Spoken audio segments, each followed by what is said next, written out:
So many things are natural, connected to nature, and we don't need to control it. We just need to follow it.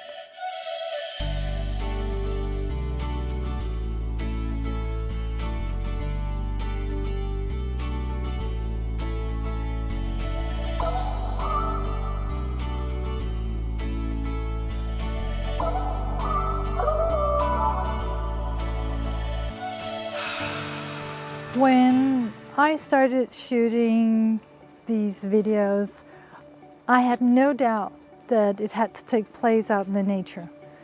This time we are at the small island in Denmark called Bornholm. We have been at Fyn, which is also a place in Denmark. We've been in Iceland, but always filming out in the nature, no matter how cold it has been. And the reason for that is that every time I go into nature and Morten, who's filming this, goes into nature, we connect not only to ourselves but each other and to a place where we are more creative.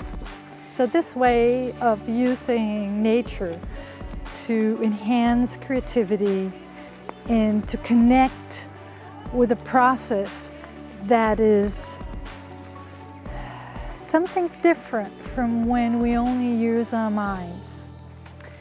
I have many people in my practice who are actually starting to use the processes in nature to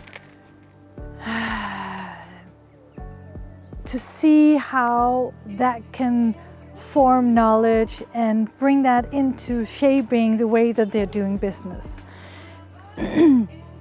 When I do personal development, I truly believe that once we reach an inner point in ourselves, the rest of the process is natural. So many things are natural, connected to nature, and we don't need to control it. We just need to follow it.